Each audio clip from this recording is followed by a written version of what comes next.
ગોંડલ તાલુકાના ધોળશિયા ગામે આજે 12 જૂનના રોજ તાલુકા મામલતદારના હુકમથી ખેતરમાં પાણીના નિકાલને રોકતો માટીનો પારો હટાવવામાં આવ્યો છે.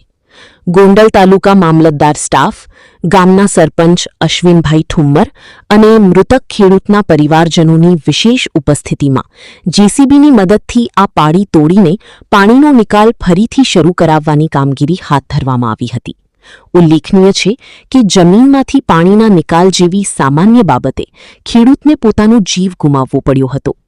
ગત 21 મેના રોજ ધોળશિયા ગામે રહેતા ખેડૂત મહેન્દ્રભાઈ ઉર્ફે મહેશભાઈ વલ્લભભાઈ ભુવાએ પોતાના જ ઘરે ઘઉંમાં નાખવાના ઝેરી દવાના ટીકડા ખાઈને જીવન ટૂંકાવ્યું હતું.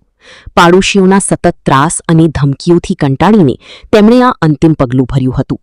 મૃતક મહેન્દ્રભાઈની ખેતીની જમીનની નીચેના ભાગે તેમના જ કૌટુંબિક ભાઈઓ સુરેશભાઈ, હરીશભાઈ અને કાનજીભાઈની જમીન આવેલી છે. છેલ્લા 1.5-2 મહિનાથી આ શખ્સોએ મહેન્દ્રભાઈના ખેતરમાંથી આવતા પાણીના નિકાલનો માર્ગ માટી નાખીને અને પાળી બાંધીને બંધ કરી દીધો હતો. આ બાબતે અગાઉ મામલતદાર સમક્ષ અરજી પણ કરવામાં આવી હતી. પાડોશીઓએ એ હદે માનસિક ત્રાસ આપ્યો કે અંતે ખેડૂતે મોતને વહાલું કરવું પડ્યું. આ ઘટના બાદ મૃતકના નાના ભાઈ લાલજીભાઈ ભુવાએ સુલતાનપુર પોલીસ મથકમાં ફરિયાદ નોંધાવી હતી, જેના આધારે પોલીસે તાત્કાલિક કાર્યવાહી કરતા 4 આરોપીઓ સામે ગુનો નોંધી તેમની ધરપકડ કરી હતી. હાલ આ 4 આરોપીઓ જેલ હવાલે છે. ત્યારે આજે તંત્ર દ્વારા પાણીના નિકાલનો માર્ગ ખુલ્લો થતા મૃતકના પરિવારને આંશિક ન્યાય મળ્યો છે. રિપોર્ટર કમલેશ રાવરાણી, સુલતાનપુર.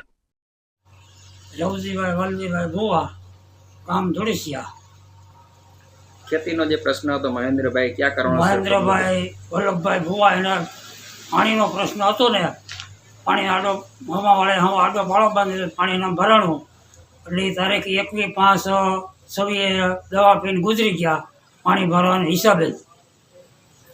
અને આજ રોજ મામલતદારના ઓર્ડરથી પાળો ફરવાનો નક્કી થયું છે એટલે બધા ભેગા થઈને પાળો ફર્યા છે. ઓકે.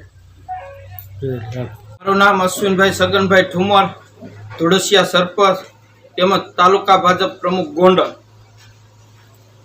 આ મહેન્દ્રભાઈ વલ્લભભાઈ ભુવા 21/5ના રોજ દવા પીને જે સુસાઇડ કર્યું હતું, સુસાઇડ કરવાનું કારણ કે શેઠા પડોશી એમના જ ભાઈઓ કાનજીભાઈ માધાભાઈ ભુવા, સુરેશભાઈ કાનજીભાઈ ભુવા, હરેશભાઈ કાનજીભાઈ ભુવા તેમજ સાગરભાઈ સુરેશભાઈ ભુવા દ્વારા આ મહેશભાઈનું પાણીનો જે નિકાલ હતો, જે એમની જીવાદોરી સમાન એમની જે કાંઈ 15-17 વીઘા જમીન છે એમનું પાણી બંધ કરીને મોટો આડો પાણીનો જે મેટલથી પારો બાંધેલો અને મહેશભાઈને લાગે એવું કે હવે હું આ વર્ષે વાવણી કરીશ તો મારા ખેતરમાં પાણી ભરાશે તો હું દેણામાં આવી જઈશ અને અવારનવાર મહેશભાઈને ટોર્ચરિંગ કરતા, એના કારણે મહેશભાઈએ સુસાઇડ કર્યું હતું.